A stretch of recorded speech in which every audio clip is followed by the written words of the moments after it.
Hello students, welcome back to your own learning platform Vedika commerce classes. आज इस class के अंदर हम अगेन एडमिशन ऑफ पार्टनर करेंगे, लेकिन यहाँ पे केस क्या है, न्यू पार्टनर आ तो रहा है लेकिन उसका शेयर ही नहीं बताया, कितने शेयर के लिए आ रहा है। अभी तक आपने जितने भी क्वेश्चन किए थे वहां पे न्यू पार्टनर का रेशो आपको बताया गया है ना। वहां पे बताया गया था कि न्यू पार्टनर 1/4 शेयर के लिए आ रहा है, 1/5 शेयर के लिए आ रहा है, जो भी XYZ शेयर था वो बताया गया था। लेकिन यहाँ पे ऐसा कुछ नहीं बताया है।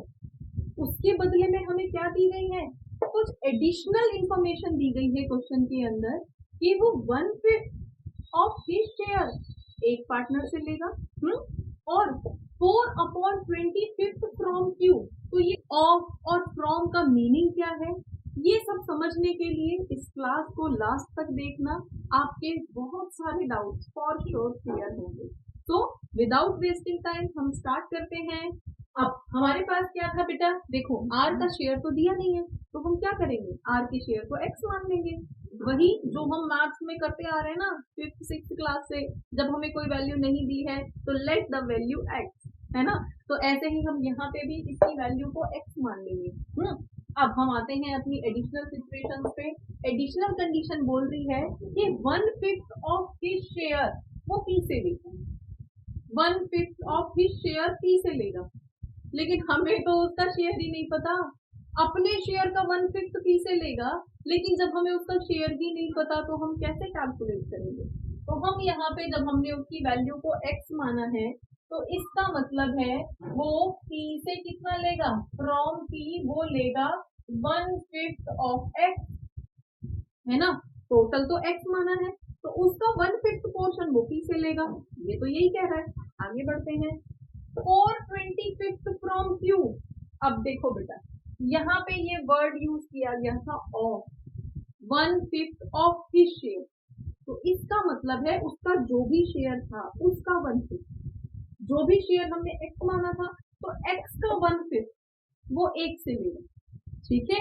लेकिन दूसरे सेंटेंस में ऐसा कुछ नहीं बोला है, दूसरे सेंटेंस में डायरेक्ट वैल्यू दी है कि 4/25 पोर्शन वो क्यू से लेगा, बस डायरेक्ट वैल्यू 4/25 फ्रॉम क्यू, मतलब कि क्यू से वो 4/25 ले रहा है, डायरेक्टली आपको बता दिया गया है, ठीक है।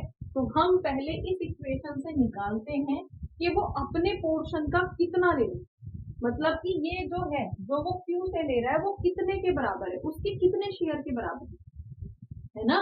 तो हमारे पास यहाँ पे क्या हो जाएगा, अगर वो 1/5 पी से ले रहा है तो इसका मतलब है 4/5 पोर्शन जो है वो क्यू से लेगा।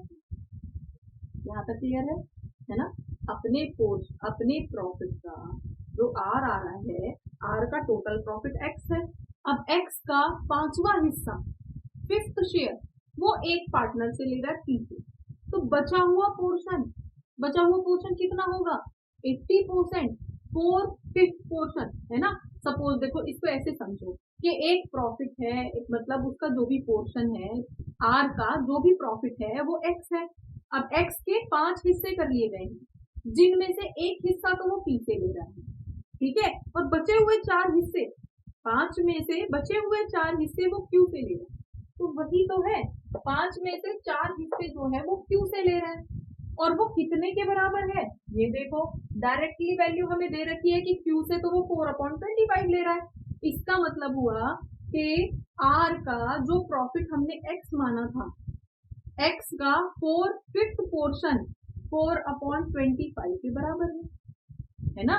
तो हम इक्वेशन बना देंगे कि 4/5 portion of X is equals to 4/25, जो कि हमें क्वेश्चन में डायरेक्टली दे रखा है ना। तो हम यहाँ से वैल्यू निकाल देंगे। x की वैल्यू कैसे निकालोगे, 4/25 तो है, इस वाले पोर्शन को इधर ले जाते हैं तो क्या होगा, उल्टा हो जाएगा, इक्वल टू के दूसरी तरफ आके 4 से 4 कट जाएगा, 5 से ये कट जाएगा, तो यहाँ से हमें पता चल गया कि x की वैल्यू तो 1/5 है। अब इतनी सारी वैल्यूज तो 5 5 5 करके दे रखे हैं, 1/5, 4/5, है ना। तो इनमें कंफ्यूज नहीं होना बेटा, आप सिंपली समझो कि हमने जो नया पार्टनर आ रहा है उसके प्रॉफिट को अज्यूम किया है x, क्योंकि उसका प्रॉफिट नहीं देगा।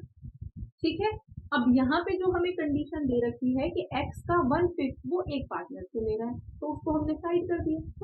x का 1/5 पोर्शन साइड कर दिया, बचा कितना 4/5 पोर्शन, तो 4/5 पोर्शन के बराबर वो दूसरे पार्टनर से ले, और जहां पे हमें वैल्यू दे रखी है कि दूसरे पार्टनर से तो वो 4/25 ले रहा है।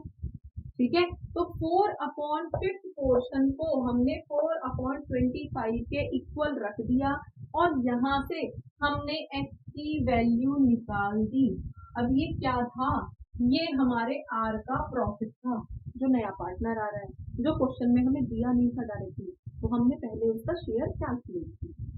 ठीक है, अब निकाल लेते हैं। अब हमारे पास क्या है, हम P का शेयर निकाल लेते हैं। अब P का शेयर कितना, कौन सा वाला, न्यू PSR निकाल लेते हैं। अब Q का तो डायरेक्टली दे रखा है 4/25 ले रहा है Q से, लेकिन P से कितना ले रहा था, देखो हमने यहाँ पे किया था 1/5 ऑफ 1/5, क्योंकि इसका शेयर भी 1/5 है और 1/5 का 1/5 वो P से ले रहा है, तो कितना हो जाएगा 1/25 पोर्शन वो P से ले रहा है। क्लियर हो गया, मतलब कि P से ले रहा है 1/25 और Q से ले रहा है 4/25। डन। तो अब न्यू PSR निकाल देंगे। न्यू PSR निकालने में अब क्या इशू है, अब तो हमें पता चल गया है ना कि P कितना दे रहा है और Q कितना दे रहा है। अब P दे रहा है अपने शेयर में से, पहले था कितना उसका 3/5 था, उसमें से 1/25 उसने दे दिया, तो यहाँ पे एलसीएम ले लेंगे 25, 5 5 25, 15 माइनस 1 इक्वल्स टू 14/25। P का न्यू शेयर बचेगा 14/25 और Q का कितना बचेगा, Q का शेयर था 2/5 जिसमें से उसने 4/25 दे दिया है। अगेन हम 25 एलसीएम आ जाएगा, 5 5 25, 5 2 10 माइनस 4 इक्वल टू 6/25 ये हो जाएगा। ठीक है, तो अब हम अगर न्यू PSR लिखते हैं तो न्यू PSR में तो अब 3 पार्टनर है ना, P Q और अब तो R भी है ना, तो अब हम क्या करेंगे, उनके रेशो को, P का रेशो है 14/25, Q का रेशो है 6/25 और R का था 1/5। तो 1/5 को, इस 5 को डिनोमिनेटर को हम दोबारा से 25 बना लेते हैं, क्योंकि हमें इक्वल डिनोमिनेटर रखने पड़ेंगे अगर डिनोमिनेटर हटाना है तो डिनोमिनेटर हटाने के लिए हमें क्या करना पड़ेगा, हमें 5 की मल्टीप्लाई करनी पड़ेगी ऊपर नीचे दोनों जगह पे, तो हमारा रेशो कितना हो जाएगा 14/25, 6/25 और 5/25। ठीक है ना, तीनों के डिनोमिनेटर 25 हो गए तो हमने हटा दिया, तो हमारा रेशो क्या आ गया 14:6:5। ठीक है, तो ये हमारा न्यू PSR है। अब हमसे पूछा गया है सेक्रीफाइस बताइए जरा, सेक्रीफाइस रेशो। अब आप बताओ जरा कितना होगा सेक्रीफाइस रेशो, किसने कितना दिया है, P ने दिया है 1/25 और Q ने दिया है 4/25, तो सेक्रीफाइस रेशो कितना हो जाएगा 1:4, 1:4 सेक्रीफाइसिंग रेशो होगा।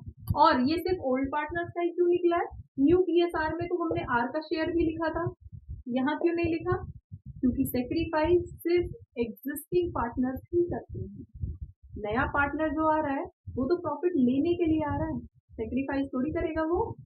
ठीक है, तो सेक्रीफाइस हमेशा ओल्ड पार्टनर ही करते हैं। तो होपफुली ये तुम्हें समझ आया होगा बेटा।